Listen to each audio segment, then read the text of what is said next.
And so I'll be here for a few weeks. Then I'll go back to Denver for a week, and then I'll be back again. So. I'll see you next week. Okay. This week. All right. Yeah, so you're bringing the bad weather with you, huh? I'm bringing cooler weather. I don't know if I'm bringing the bad weather. I left it off in Colorado when I flew back from Idaho. Cooler weather is good for a while. That For a would be while, nice.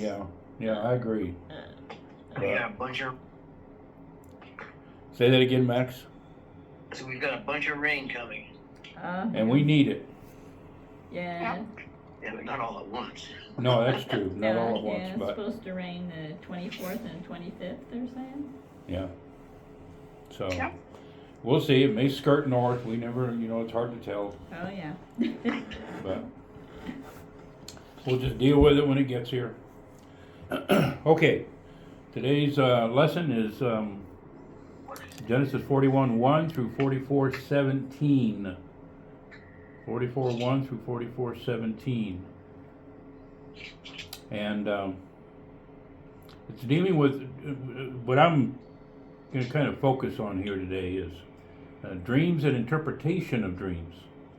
And it's a continuation of what the Father is doing in the life of the children of Israel, as well as in the land of Egypt, where Joseph ends up at. So let me open up with a word of prayer. Father, we give you praise and glory and thank you again for this time, and I just thank you for the opportunity to gather together, and I just pray that the phone will work properly, and that above all things you would be glorified as we just continue to pray for wisdom and knowledge and understanding. In Yeshua's name, amen. Amen. All right, chapter 30. Now I'm going to step back to last week's Torah portion since we weren't together. So in chapter 39, Joseph was favored by Yahweh, and he became a success in the house of a high Egyptian man. Okay. Now Joseph was imprisoned in a set-apart place, not among common criminals. Now go to chapter 40, verse 3.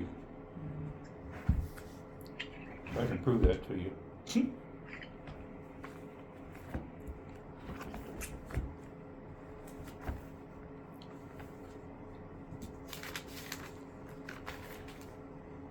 Okay, if somebody is there, just read that verse, please. So he put them in custody in the house of the captain of the guard in the prison, in the same place where Joseph was kept. Now, this probably has never meant much to anybody, when you've read it before. But this morning, as I was looking this over, it was where he was confined. It was not a general population type prison. I never realized that. All I saw and I heard or read was the word prison, and having done prison ministry, had a definite perspective of what Joseph may have been involved with or where he was, but he wasn't. So I'm sitting there thinking, I go, what type of prison would have been in? And I'm thinking it was probably like a federal prison, to where they had a lot more amenities, they had a lot more freedom, but nonetheless he was still in a prison. But he was in a prison with other, high servants, so to speak. Okay, and so what's interesting here, in as that Torah portion went on, he interprets two dreams, and then I think if you remember the dreams, the one was about to the baker, the chamberlain, the baker, and to the wine taster. Okay, and they both involved interpretation. The interpretation was 3 days, in 3 days. So why do you think that's interesting or necessary to tell us that?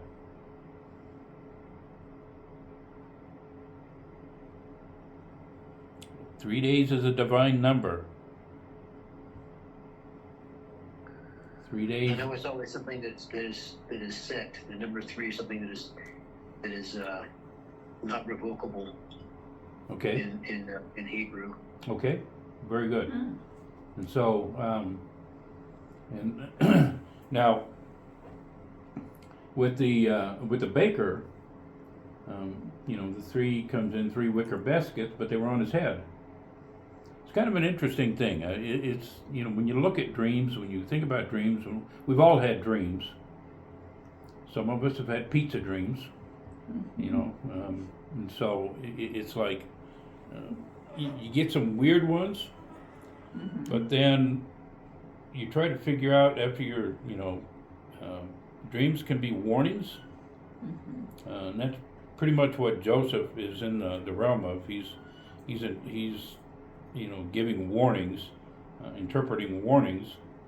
That's what he's doing with these 2 servants of Pharaoh. But nonetheless, when he had his dreams a few chapters back, his 2 dreams, what was his dreams about? His brothers bowing to him. When they were binding sheaves. Yeah. Okay. And then what was the next one? The sun, the moon, and the stars bowing Okay. to him. All right. Sun, the moon, and the stars bowing to him. Now, have you ever wondered? I'm sure we've all wondered about those 2 dreams. But who interpreted those dreams? His father and his brothers. Okay. Joseph did not interpret those dreams. He just told what his dreams were.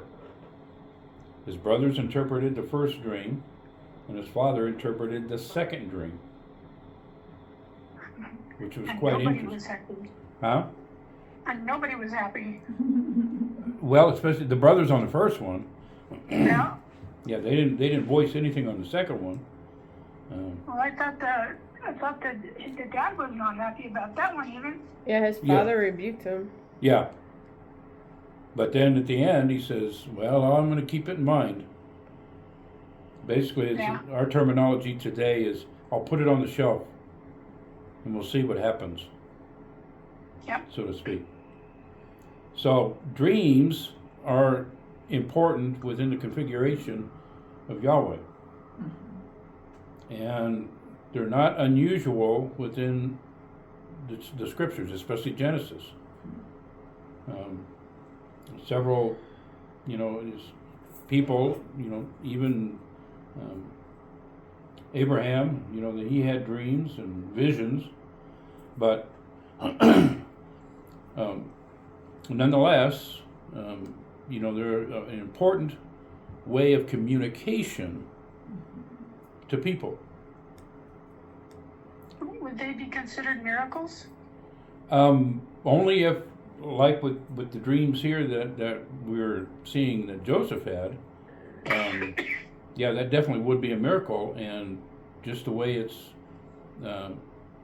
come to be, it could only be a miracle. Like with the interpretation of the baker and the cupbearer. Okay. And so, and the only one that was restored was the cupbearer. Yep. Okay. Now there's a lot more detail in regards to their positions, but I think just in just the simpleness of it, just that dreams play an important part. Now, it's not only the children of Israel that are given dreams. It's not only those that are chosen by Yahweh that are given dreams. Dreams can come to anybody. It's how you interpret them, or it's how they're interpreted. And years ago, back in the late 80s, got involved with dreams and interpretation of dreams. and had people, that they wanted to hear a dream, and they wanted you to tell them your dream so that they could interpret it, thinking they had the power and the authority to, or the knowledge to interpret dreams. Well, it was kind of fun at the beginning, but then it became really ridiculous. But I didn't have any, we didn't have any good understanding of. All we knew that dreams were an important part within God's economy of how He deals with people. And so, basically, what it turned out to be is we were just trying to find an in or a knowledge of something that nobody else had. And a lot of books have been written about this. A lot of men and women have made a tremendous amount of money off of these very things, trying to explain dreams and stuff like that. And so I'm real careful anymore when I hear somebody's dream, and especially if they want me to interpret that. And I don't know why, but that seems to come up in the last 6 months. A couple of individuals had dreams, and the dreams scared them, which a lot of times dreams will do. They'll scare us. But they'll make us very aware. And so, we need to pay attention to them. But on the other hand, we need to be discerning also. And so, as Joseph interprets, now he didn't have these dreams that the cupbearer and the baker had. He interpreted them. But in chapter 40, verse 3, and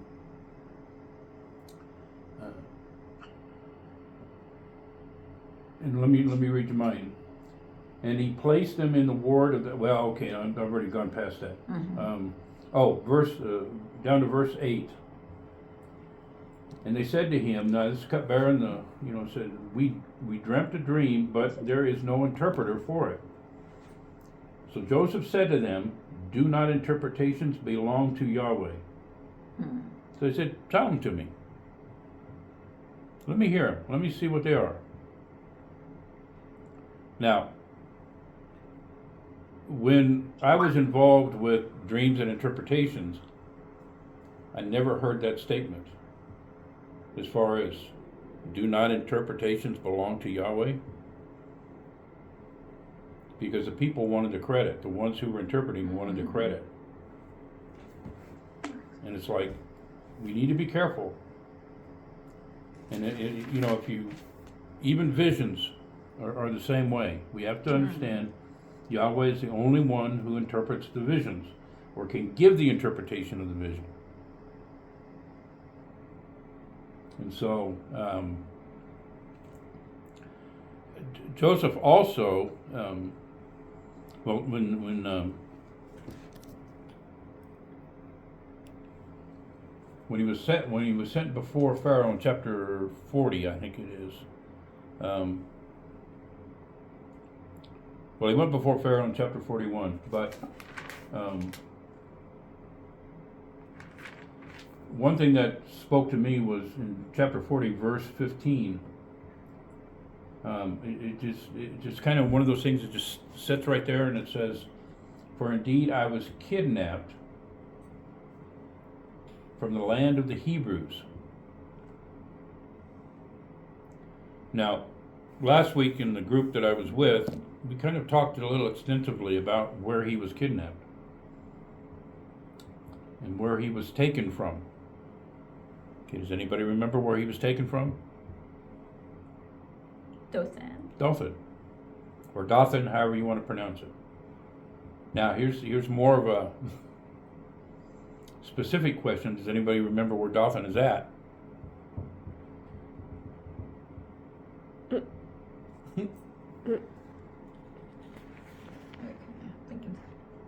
Remember Shechem. So Dothan it was up in the north, huh? Yes. North of Shechem. But you keep bringing up Shechem, so it must have been near Shechem. Right. Well, no, it was a distance from Shechem, huh?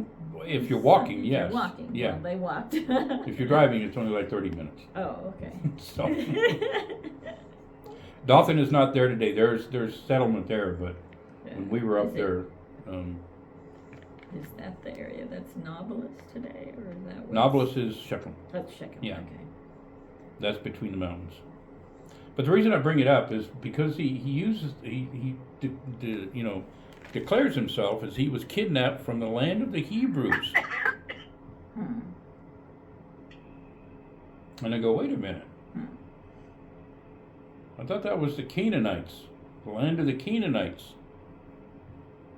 Hmm. So why might he be saying that he's from the land of the Hebrews? Because it was promised to his grandfather or great grandfather. Okay, promised to Abraham to go be passed down to the children, yeah. Hmm. Could it be the land or the ones who pulled him or who sold him into Egypt? Hmm. He could have been talking about the promise Mm-hmm. when he made that statement. But it was the Midianites that pulled him out, sold him to the Ishmaelites. The Ishmaelites sold him to Potiphar. Hmm.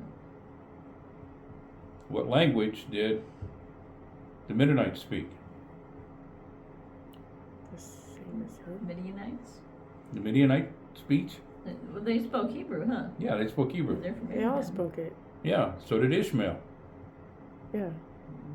So he was, within the family, It was his own cousins it that was sold cousins him. that Hmm. they had to deal with, that he had to deal with.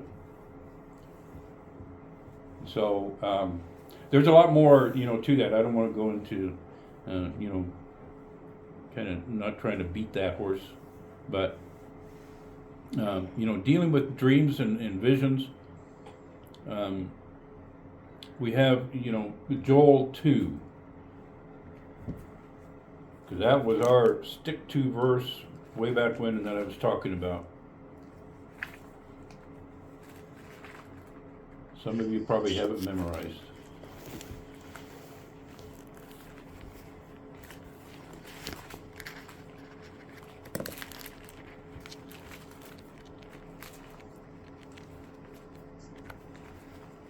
I got too many things stuck in there.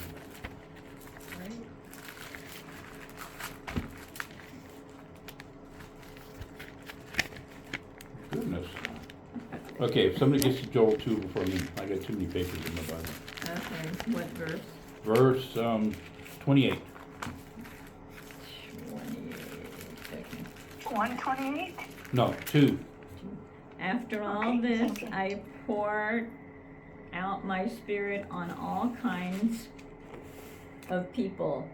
Your sons and daughters will prophesy. Your elderly will have revelatory dreams. Your young men will see prophetic visions. Okay. Now let's just look at that verse. What does it tell us? Number 1. Who's he going to pour his spirit out upon? All humanity. All, Bill. yeah, huh? Everybody. Everybody Mm. on the face of the earth. Mm-hmm. Okay, does that go against Scripture? No. Yeah? No, it doesn't. No? I thought it was only going to be the children of Israel that he... Okay, hold that thought. So he's gonna pour out his spirit upon all mankind, just like we are seeing here in Genesis, just like we will see throughout, parts of the Tanakh. He pours his spirit out. If he wants to talk to somebody or through somebody, he will do it. Mm-hmm. Right, because he did that with Pharaoh. He gave Pharaoh a dream. Right. Mm-hmm. And that's as Amanda just brought up. He gave Pharaoh a dream. Mm-hmm. Now, Marla, read what you just, the second part of that, or the next part of that, is what you were saying.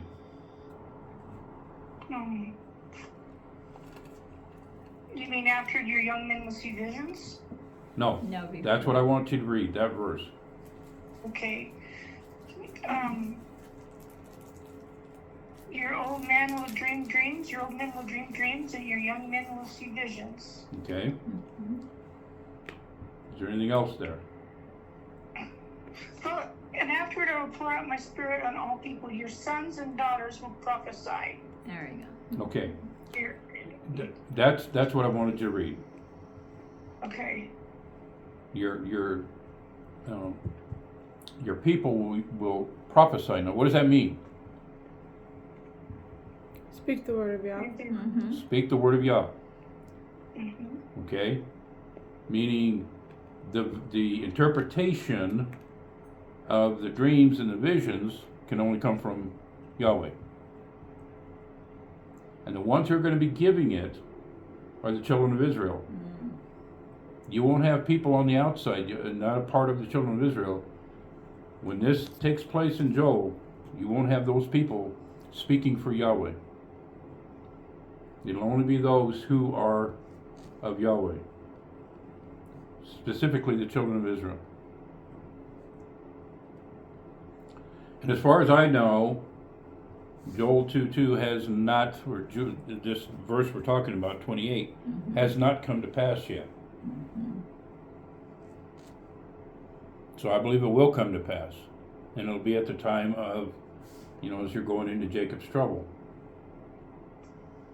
But, again, just a reminder, just like our pattern that we have here in Genesis, other people are going to have dreams and visions. Mm. In the Genesis passages, we're just talking about dreams right now. Mhm. But they're going to have dreams and visions. And people are having dreams and visions today.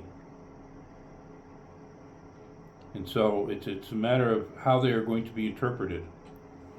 And what are they going to relate to? We don't know where those dreams and visions are coming from either. Maybe they took a extra tequila before they went to bed. Yeah. That's their dream, I mean, that's to make the statement that he's going to pour out, his spirit on all people. That's a pretty big deal that I would say does not happen often. Right. And so, and for him to pour it out on everybody instead of the children of Israel, I'm not quite sure why he's doing that. Well, I don't know a lot of reasons why he's doing things, but, I don't know why he would just give everybody. I mean, is it to create confusion? Is it to bring people to him? I mean, it's just, I don't know. Yes, all of the above. Hmm.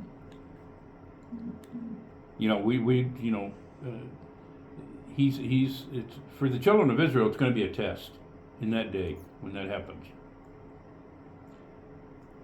Someone's going to give a dream or a vision, an interpretation. There's been, in the early 90s, I can think of 3 books right now, and I know there's more than that have been written in regards to people having dreams Mhm. and what's going to happen, especially to the United States, to the country. Well, here we are almost 30 years later, and what they were predicting to happen didn't happen. Yeah. Now, it's not saying that it won't happen, but usually if somebody has a dream and they're not of Yahweh, they will put a date on it. But there are those that are of Yahweh that will put a date on it. And so to back up a dream or back up a vision, you're going to need to know the word. I would say, in going back a few verses, it talks about the early rain and the latter rain. Mm-hmm. And I've always associated that with the outpouring of the Holy Spirit. Mm-hmm. And I think, we can't put a date specifically on this outpouring of the Spirit you're talking about here. I do believe it will be on Shavuot, because happened the first time on Shavuot. Mm-hmm. Because Yah works in cycles, just like it happened at Sinai, and then again when he came down upon the mountain, and then again on Shavuot when the outpouring of the Holy Spirit with the early believers after Yeshua was ascended, and he told his disciples to stay there for a while, and on Shavuot then the Spirit was poured out. I think that there's coming a time in the near future when it will be poured out again, like he says, on all flesh, be poured out again, and it will be on Shavuot. Whatever year that's going to be, it'll be on Shavuot, because Right. it works inside. Just my opinion. Yeah, no, that's good. That's good. You mentioned, you went a few verses up. You mentioned the former rains and the latter rains. Mm-hmm. Yes. Okay. How would you interpret former rains?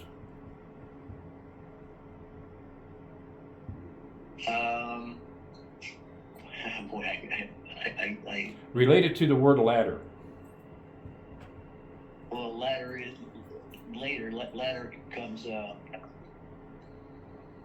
later. Right, and that's what I'm saying. So what would the latter rain feeds Israel for the spring harvest, and the former rain feeds Israel for the fall harvest? If I'm recalling that correctly. all right? If we interpret it just literally, see right now where we're at, and especially where Israel is at, they're coming into the former rains. This is our first rain season. Right. To prepare for the spring harvest, for the spring. Yeah. Okay. Yeah, to get the ground ready and to start getting things growing. That was one of the things when I came down 247, and I came down off the hill coming down into Lucerne Valley, and I saw all the green on the ground. Mm-hmm. I was impressed because now you guys have gotten some rain here. Now, it wasn't that way when I went into town last week. I mean, they didn't have the abundance of green on the ground, but boy, there was an abundance. And I remember, talking with Martina, all the herbs that are Oh yeah. knee high is unbelievable, just unbelievable. The chickens like that. Yeah. So, but you need the former rains to get the ground prepared to start producing. Then you need the latter rains to just finish the harvest off in order before you can start harvesting. Because then you don't want any rains when you come to harvest time. No. Right. And so that's knowing, having been over in Israel and at the time of their harvest at Shavuot with the wheat harvest. Okay, I can understand that now. So yeah, that's good, Max. Thanks. And so, bringing it around to Shavuot, the pouring out of the Spirit. Like you said, the first time when they came out of Egypt, and then the second time, when Yeshua ascended, and when they were, in the Pentecost. yeah, the time of Pentecost, yeah. So, okay. Point being, it's going to happen again. It hasn't ended. It's going to happen again, but at some point, it's going to be dramatic.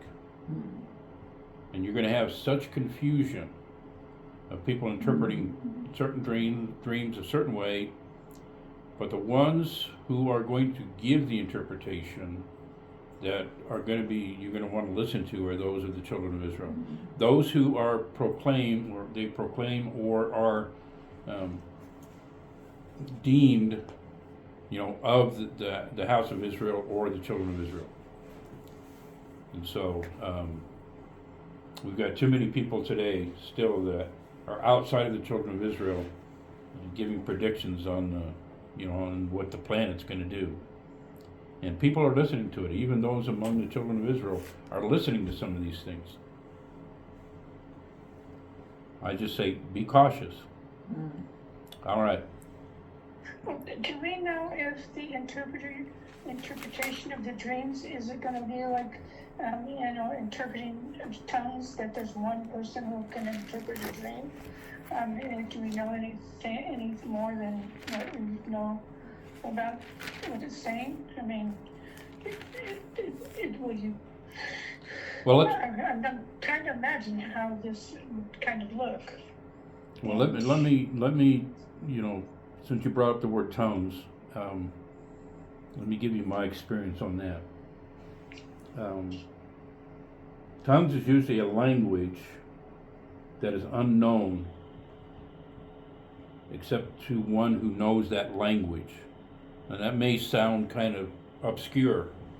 However, because I've been in rooms where, you had all sorts of speaking in tongues takes place. And of course, someone will cry out, we need an interpreter. And someone will stand up and give an interpretation. It's like, yeah, that's not much of an interpretation. But then you have, very, very little did I encounter this. Someone spoke in a tongue and someone else interpreted the tongue because it was an ancient tongue that their family used. So they were familiar with that language. All right. Now, with that in mind, and if the children of Israel are going to be the interpreters, it's going to have to be in a language that they know. Do you understand what I'm saying? Mm-hmm. And the dreams? Dreams and tongues. Yeah. Because that's the way it was at Pentecost. That was in the upper room. Yes. They were speaking languages of the people that were in the vicinity. Mm-hmm. Yes. Yes. They weren't just speaking, as some people would call it, angelic language. And I have to be careful, because most times, even as Paul says, the language of tongues is edifying for the one who's using it. Mm-hmm. Because if it's not interpreted, then it doesn't edify the assembly. And so that's for a good discussion, but that's my brief take on that. So you think the tongues might be in Hebrew? Might be in Hebrew, might be in other languages. Mm-hmm. So, and I've known two men right now that one especially received a language that's not an ancient language, but it's a foreign language. He didn't know what it was until he was placed in a situation where he heard the language. Hmm.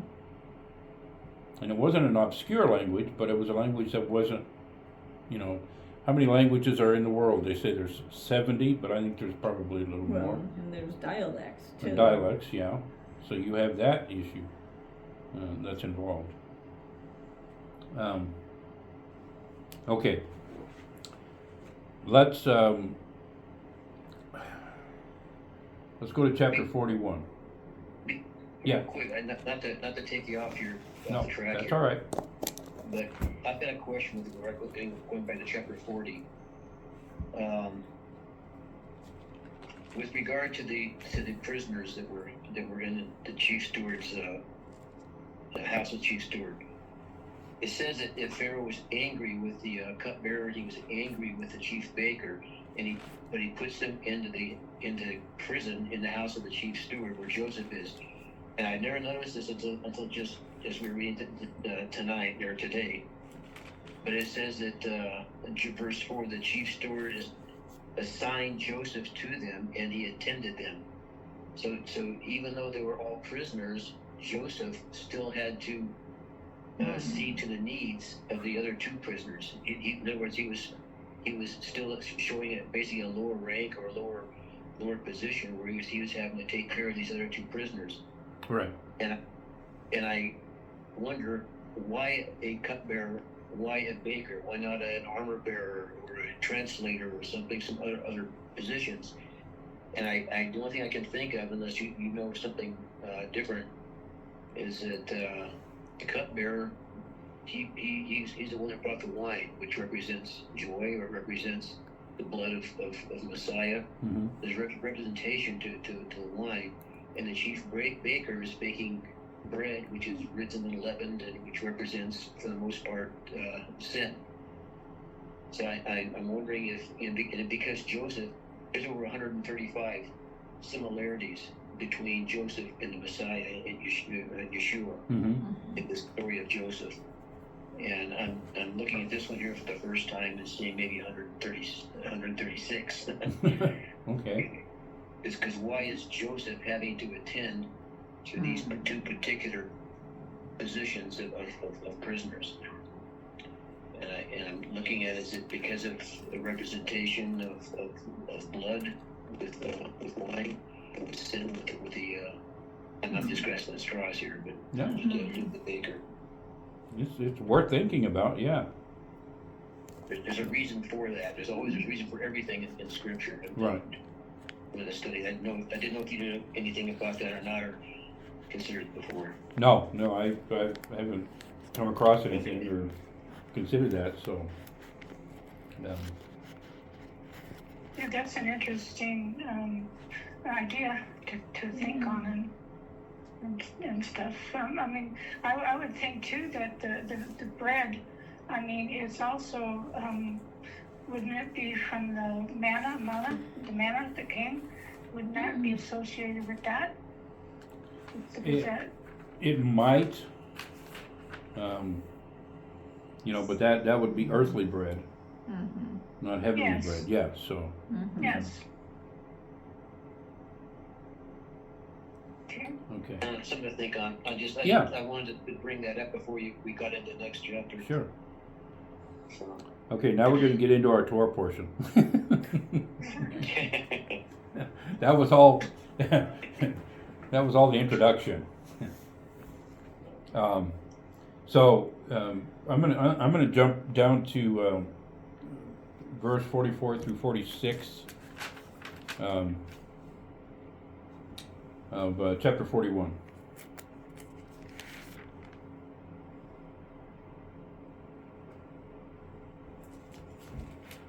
And this is when Joseph is appointed.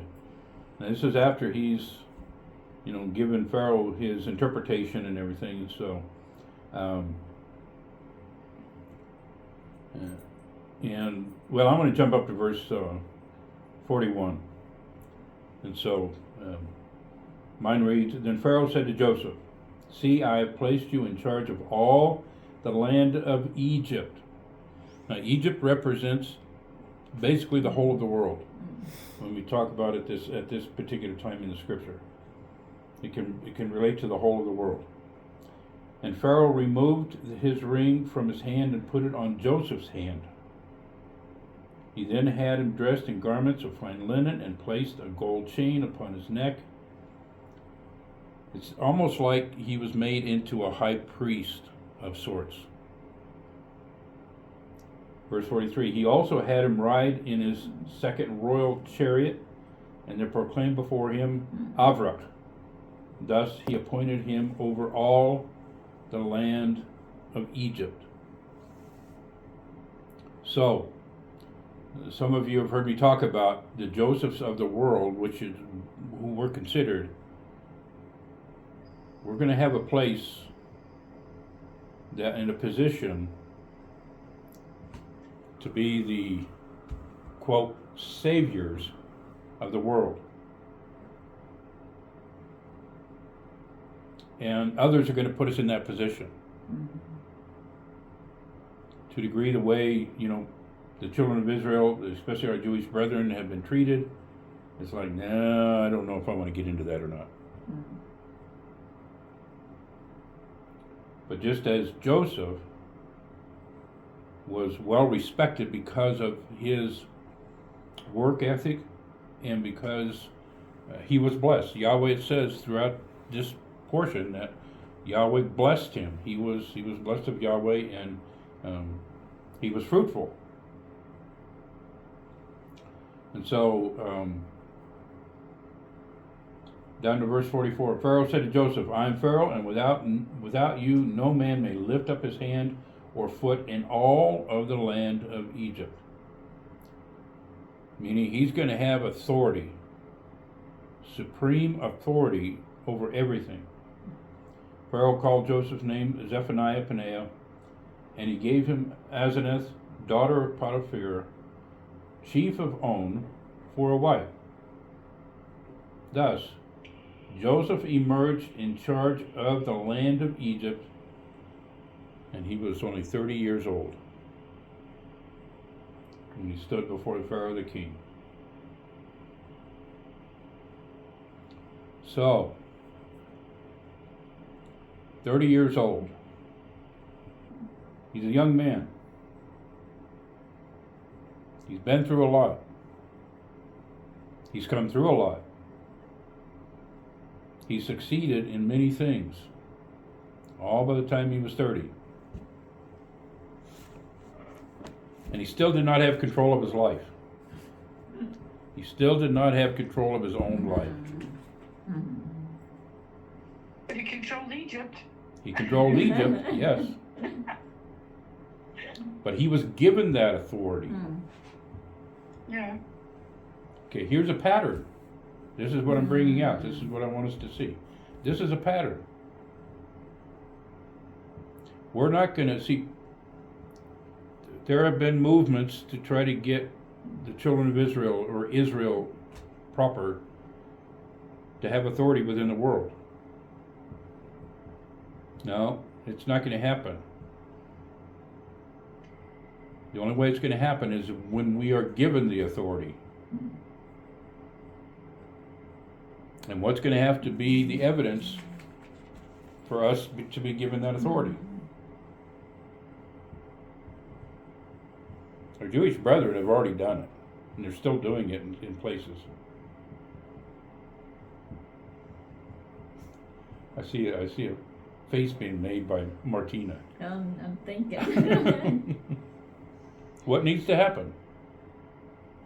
Now remember how Joseph came to his position. And it was given to him by Pharaoh. Right. Someone very, very important in the world.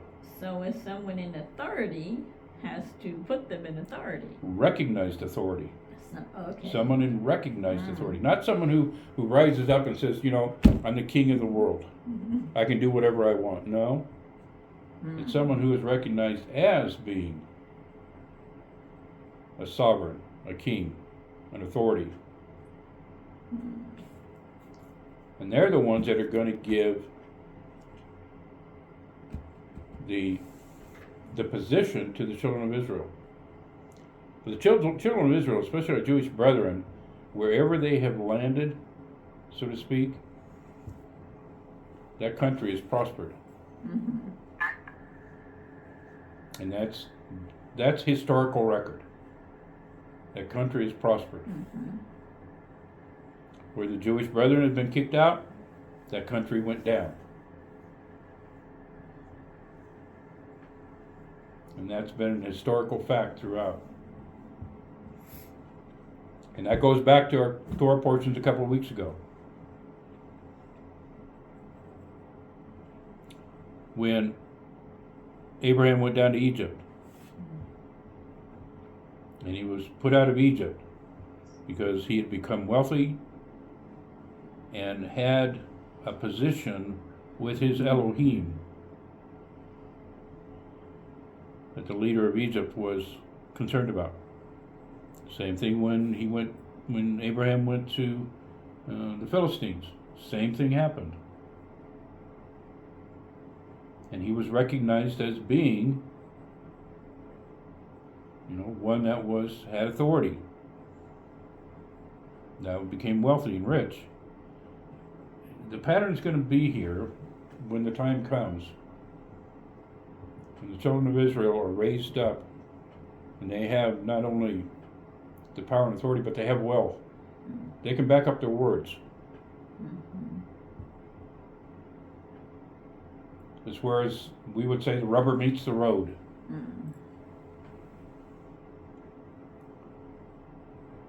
But I'm looking again at verse 46 now. Joseph was 30 years old. Boy, he was young. Very few men today in the world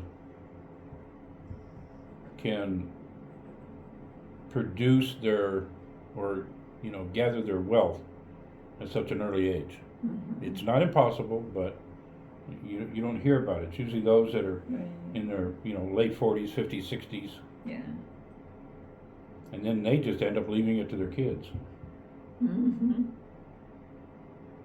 if they're not trained, they squander it. Yeah. But I want you to notice something else too in that same verse 46. And it says, Joseph left Pharaoh's presence, and what did he do? He passed through the entire land of Egypt. He made his presence known, or his presence became known. Because he was given this authority by Pharaoh. He was given the attributes, the ring, the garments, and the chariot.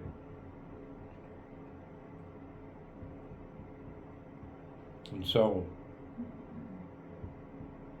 Pharaoh, I don't believe at this particular time, this Pharaoh knew Yahweh, knew the Elohim of Joseph. All he knew is what the success that Joseph was having. Okay. Now, famine comes, or the growth of the produce comes, famine comes, and now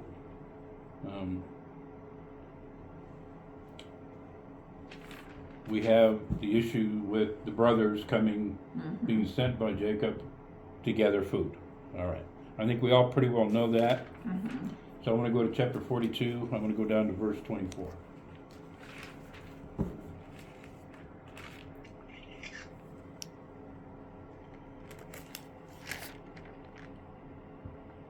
And again, they did not recognize Joseph.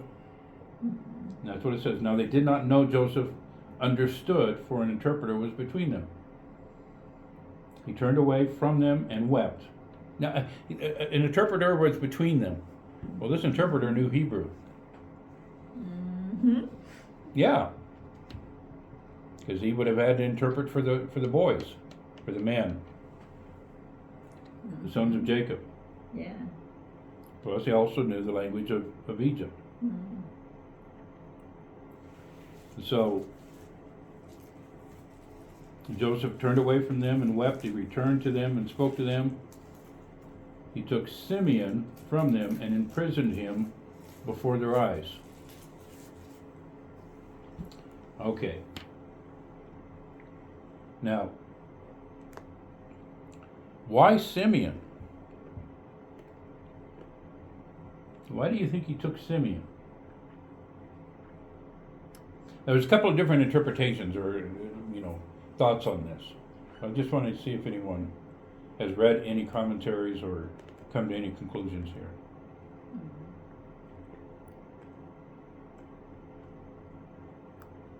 Isn't he the second born? Isn't he the second born? Yes, Simeon is the second born. Well, Reuben had fallen out of grace because didn't he sleep with one of Jacob's wives? Bill. So Simeon would technically be firstborn since Reuben had messed up, right? Right. So that's one interpretation. Simeon Did he would. throw Joseph in the pit? Well, I went back and I reviewed that again this morning, and it's like it doesn't say exactly who suggested to throw him in the pit, but that is another interpretation that some of the Jewish sages have brought up. That Simeon was the one that threw him in the pit. And I like what Amanda said. It was he became the, since he was second born, and what Reuben did, he became number one. Reuben would have been ousted from that.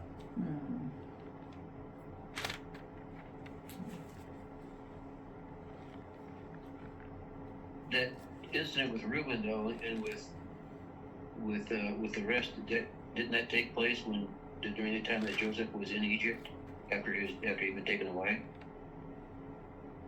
Say that again. Is it that what you're talking about there with what Reuben did to disgrace his father and what the rest of their brothers had done? Didn't these things take place while Joseph was in Egypt, so he wouldn't really have known about it? We're not given an exact time of when that happened. So that, all I know from the scriptures is that, as it says, Joseph was, born to him in his old age. And his mother, Rachel, apparently was older too. And him, Joseph being the 11th, not next to the last, but of latter years. So Okay. I don't know exactly, to answer your question, but it is possible that it could have happened when Joseph was taken to Egypt. Because Reuben offered to be, he offered his sons as surety for Benjamin, and his father said no. Yeah. So I guess he didn't trust Reuben. Yeah, and another interpretation, I think is what's been said is, they say that Simeon is the one that said to throw him in the well. Because they say he's the one that cried out, "The dreamer is coming." And a further commentary is that sages have deemed Simeon as the bully, the instigator. And that's why he and Levi, what they did in Shechem, it was, they think that Simeon is the one that created the atmosphere for Levi to join him, and then they did what they did. Okay. I want to end, let's see.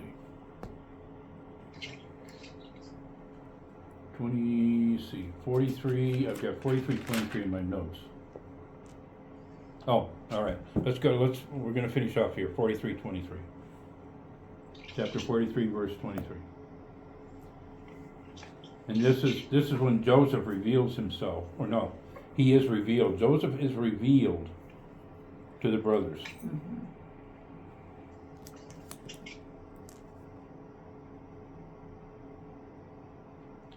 All right. In the 23? Huh? Is it chapter 43, verse 23? Yes. Okay, mine's shows about payment for the bags that were. Yeah, I don't think he's been revealed. He didn't reveal himself yet, did he? I think that was later. Oh, yeah. That was in. Yeah, no, he hadn't been revealed yet. You're right. I wanted to, because this is the servant of Joseph that is speaking this, because they came back to him. They came back to the servant. But here's what the servant reveals. Shalom be with you, fear not. Now remember, this is probably an interpreter also, so he's speaking to them in Hebrew. Your Elohim and the Elohim of your father has put a hidden treasure in your sacks. Your payment has reached me. And so he brought Simeon out to them. All right? And so then he took, in the next verse, he took them into Joseph's house. And that's when, this is when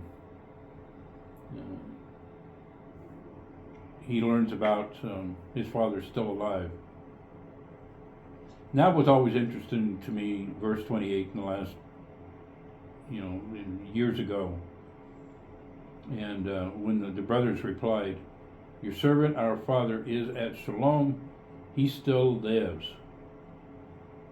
And then they bowed and prostrated themselves. Your father still lives. And I thought about this and I go, okay, what's the significance here? How can I apply that to my life or maybe to the future? Well, as we get later on, especially in Deuteronomy and Moses, and in the prophets, when it speaks about people are going to wonder, the children of Israel are going to wonder if their Elohim, if their Yahweh is still their Elohim. They're going to wonder, is he still looking at us? Is he still, that is one thing that comes across, in Hosea and comes across in Amos and some of the other prophets. Is he still our Elohim, or has he abandoned us? Well, years ago when I came, before I came into this walk, being a part of the Christian community, I was taught that Yahweh had abandoned the children of Israel because they didn't walk with him. They didn't do what they were supposed to do. Not understanding, what I understand today. But then 20 years ago, I came across the path of a Muslim man. And we got to talking, and I did ask him, because, about, were, Ishmael, because they believe that they come from Ishmael, which is, there's a possibility. He was the third, an Ishmaelite woman was the third wife of Esau, but still the father being Esau. And I was talking with him, about that, and he says, why do you say that Ishmael is the one that's going to inherit the promise? Because they believe that Ishmael is going to be through Ishmael is going to be, and because Jacob gave up his, he did not do what he was supposed to do. He fell. And we didn't go into any detail on that, but he says since Jacob, through Christianity, since they turned their back and rejected Yahweh, then the promise went to Ishmael. And so, that puzzled me for quite a while. But if you dig deep into, well, you don't have to go too deep into Islam. Just to see, the differences between Ishmaelites and even as it goes down to Islam, through the Muslims, the difference between the Muslims and Christianity and Judaism, and now for the house of Israel. There's going to be this, this tug of war, so to speak. And but 2 out of those 4 say the other 2 have been dealt away with, meaning the house of Israel and the house of Judah. They're no more. They're still around, especially the house of Judah, but they're still around. And I'm talking from an Islamic mindset of what I can't remember this guy's name that I was talking with. But they think they're the inheritor, and that's what's going to come up even more dramatically, I believe, as we get closer to the time of the kingdom of heaven coming to this earth. Because it's going to have to be revealed. Who's telling the truth? Who's speaking the truth? Who's speaking the word of Yahweh? But there's going to be a discussion, or there's going to be a belief, because when Jacob's trouble does come, it's going to come from these other factors, these other factions. And we're going to be, is Yahweh still with us? Is he still watching over us? Does he still have his hand on us? And the children of Israel at that time are going to have to figure out what they are doing and what they need to do.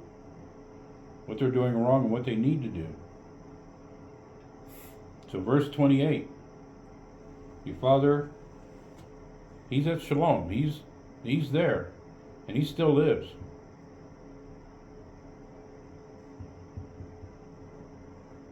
And then the verse finishes off, and they bowed and prostrated themselves. One more time.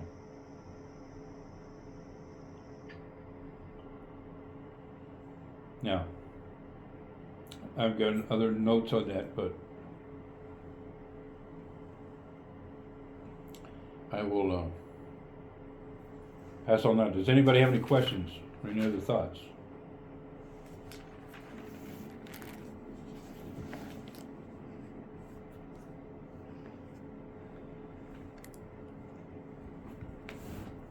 Okay. Well, he's probably not doing too well, because he told them. Who's he? Jacob, he said to them, he said, you're gonna bring my head down to the grave if you lose Benjamin. Oh, yeah. If you continue on, yeah. Yeah, in verse Because 14, chapter 44. That enough I lost Joseph. So, yeah, so he stalled them coming back as long as he could. Mm-hmm. 'Cause he didn't One thing that deal with that. I've always brought up is I've gone through this Torah portion, or these couple of Torah portions. Jacob, and it'll be evident next week, Jacob didn't have to go to Egypt. Mm-mm. Yahweh kept blessing him with food and his wealth being returned to him. Yeah. He didn't need to go to Egypt. But we'll see why next week. Why he had to go to Egypt, or why he went to Egypt. All by the hand of Yahweh. So, friends, we are in Egypt today. We are scattered throughout the earth. But he's going to recover us at some point. And we will become a force to be reckoned with. It's in the scheme of things within the world. All right. Father, with praise and glory, give you thanks for your word. Thank you for the opportunity and the ability to be able to study and have discussions. And we give you praise. Just continue to ask you to watch over us and our loved ones. And again, may you be glorified above all things. In Yeshua's name, amen.